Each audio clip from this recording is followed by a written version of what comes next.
sampung senyales na matalino ka pala, pero baka hindi mo alam na matalino ka. Parang secret intelligence to eh. Diba? Siyempre, gusto natin lahat tumalino, kaya kung meron tayo nitong 10 qualities na kala natin ordinary qualities, pero secret signs pala yan na meron kang tinatagong talino sa sarili mo. Siyempre, alam natin, pag nakaaral, di ba, inisip natin, mataas yung grade sa school, matalino. Oo, tama naman. Nakatapos ng pag-aaral, matalino, maraming honor, matalino. Expected natin na matalino yon.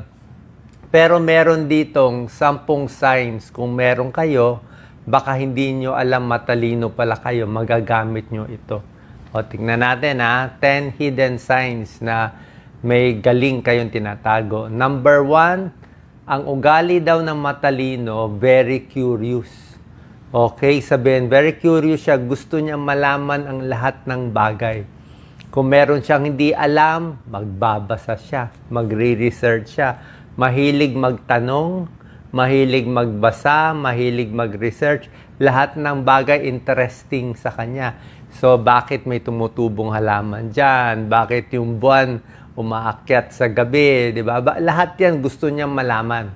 Siyempre, pag hindi matalino, wala lang pake. Very curious sa maraming bagay. Hindi lang sa linya niya. Let's say, linya niya, ano bang linya niya? Let's say, carpenter siya. Di ba? Carpentero. Hindi lang puro pag-ayos ng cabinet alam niya. Pati ibang bagay, alam din niya. So, very curious sa maraming bagay. Number 2 sign na matalino, problem solver sila. Kaya nila isolve yung mga problema sa bahay, sa buhay. Kaya nila i-analyze, pinag-iisipan maigi, nasosolve nila. Pero syempre, pag hindi matalino, hindi maayos yung mga problema kahit sa bahay, sa sarili niya, puro sira-sira ang gamit, puro kalat-kalat. So, hindi niya iniisip paano ayusin. Di ba? Minsan may nasisira dyan.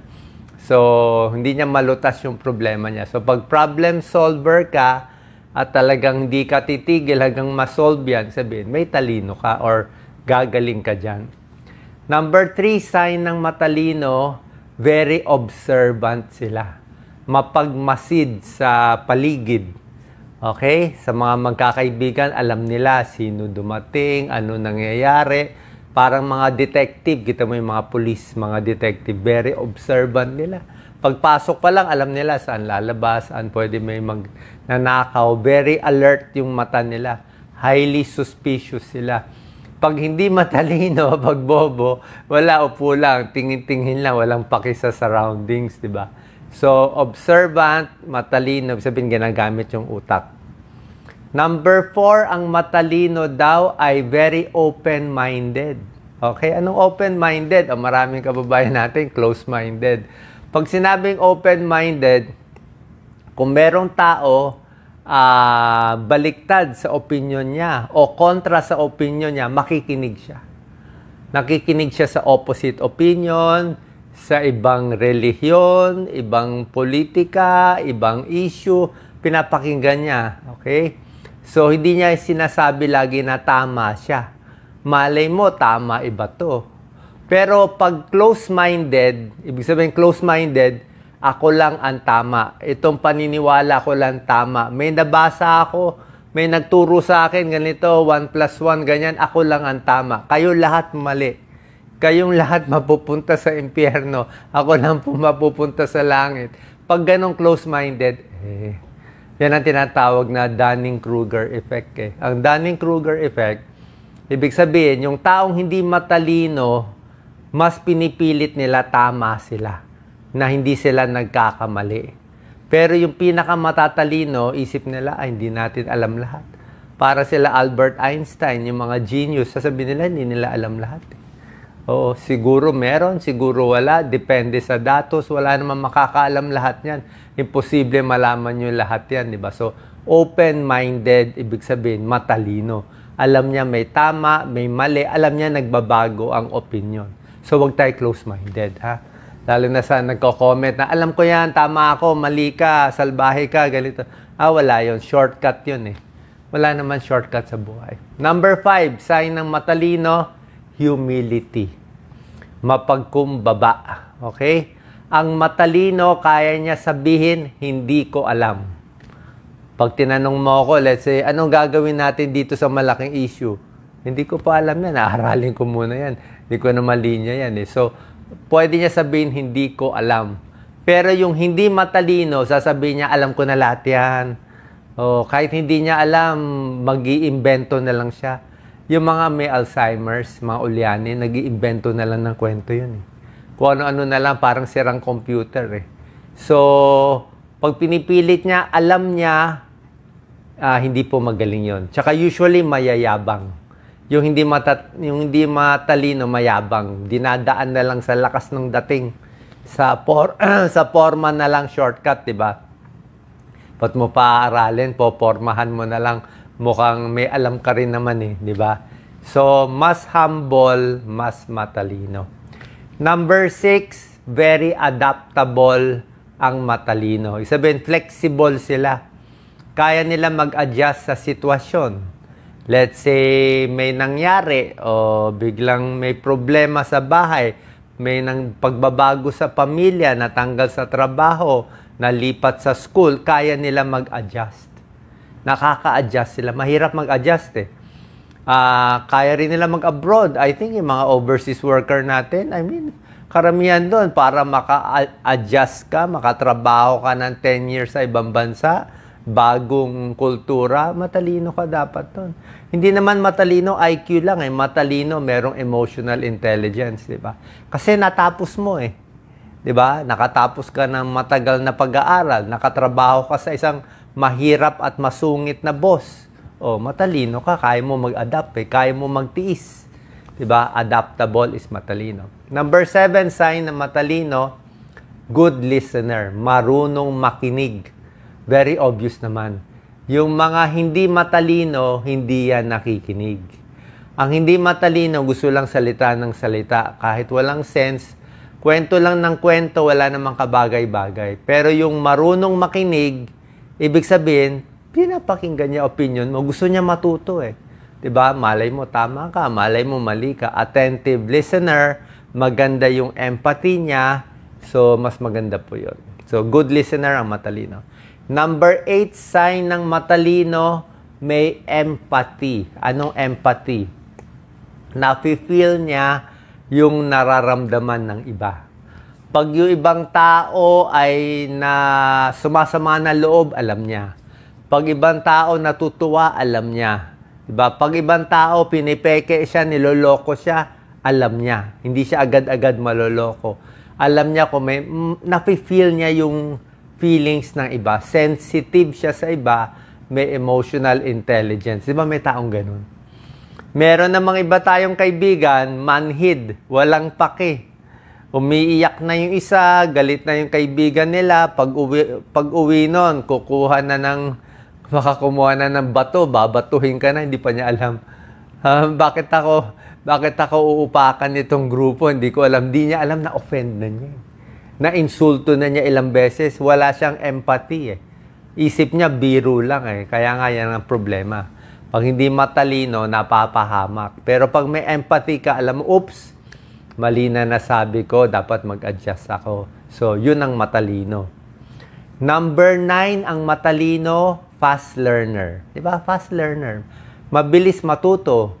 Turuan mo lang gawin itong bagay, ganito ang tamang pag-ayos ng gamit, alam na niya next time. Diba? Ganito pag-ayos nitong gadget, next time marunong na. Kailangan 1 beses, 2 beses mo lang ituro, alam na niya. Pero pag hindi matalino, kahit 5 beses mo na ituro paano gagawin, mali pa rin. Paulit-ulit, so medyo mapurol. Pero okay lang naman, di tiyaga.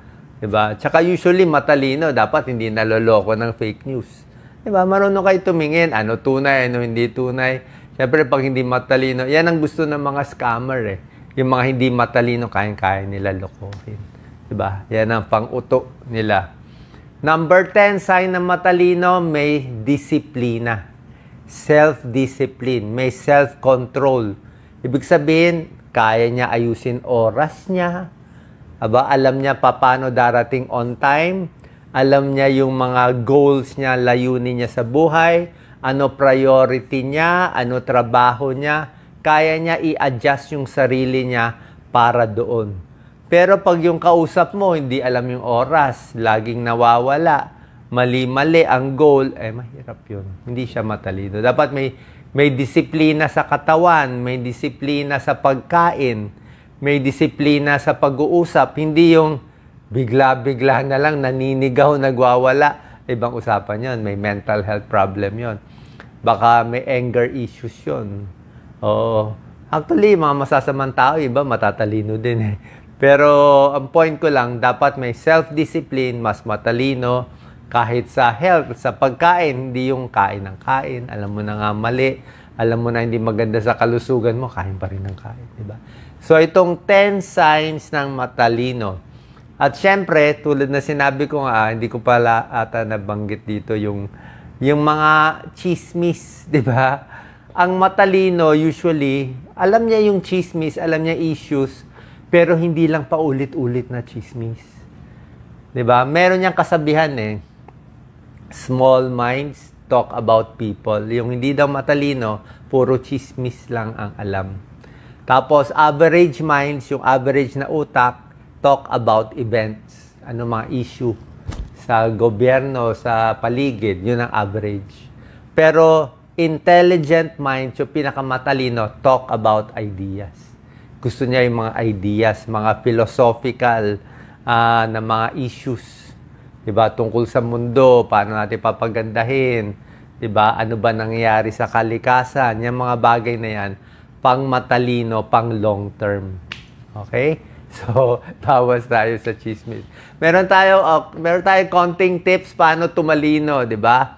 Sa pagkain, syempre, isda, nakakatulong tumalino. Fish oil. Fish oil supplement, mga isda, omega-3, pampaluwag ng ugat natin sa utak. Basta maganda daloy ng dugo sa utak, mas matalino. Basta hindi ka ma-stroke, di ba? Fish oil, hindi puro mantika, nagbabara yung mga ugat natin sa utak para hindi masira yung natitirang talino natin. Alak, bawas sa alak. Sobrang alak, nakakabobo yun. Di ba? Sobrang alak. Droga, nakakabobo din, nakakahina ng utak. So, mani, pwede rin. Healthy ang mani, pampatalino. Kape, pwede naman ang kape. Mga 2 tasa. Kung di ka naman nagpapalpitate, okay naman ang coffee. Pero short-term memory, may tulong din. Exercise. Paglalakad, maganda pampantalino. Alam bakit?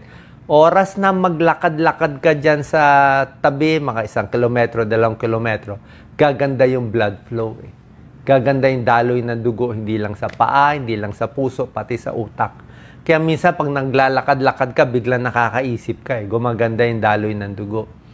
Yung utak, poprotektahan, huwag magpapasuntok. Di ba? Kita mo yung mga boxer, mga wrestler, nagkaka-Parkinson's nila, di ba? Nanginginig, nasisira yung mga nerves nila. So, ingatan yung utak. Pag matanda na, minsan nabibigyan ng aspirin, pampalabnaw ng dugo para hindi ma-stroke. Pero depende yan sa doktor ninyo. At isa pang nakakatalino yung daydreaming. Hindi yung daydream na isip ka lang na isip. Yung pinaplano mo yung future mo. Pinaplano mo, ganito gusto ko mangyari sa buhay ko, ganito plano ko, may goal ako, may gagawin ako, maganda rin yun. Tsaka syempre, aral tayo ng mga crossword puzzle, maglaro ng chess. Chess talaga pampatalino, di ba? Chess is very good. Strategy, paano mag-sacrifice. Kita mo mga chess player, matatalino. Chess, better than dama. Basta yung mga games, tsaka wag lagi gumamit ng calculator. Dapat marunong ka rin mag-compute, 'di ba? Marunong mag-compute, marunong magsulat, 'di ba? Maayos, organize, 'yun ang matalino. So kung hindi tayo matalino dati, subukan natin itong mga tips na 'to. Curious, problem solver, observant, open-minded, humble, mahilig makinig, may empathy, mabilis matuto, at may self-discipline. Sana po lahat tayo tumalino na konti para maging mas successful sa buhay at mas magkaroon ng maraming kaibigan. God bless po. Share po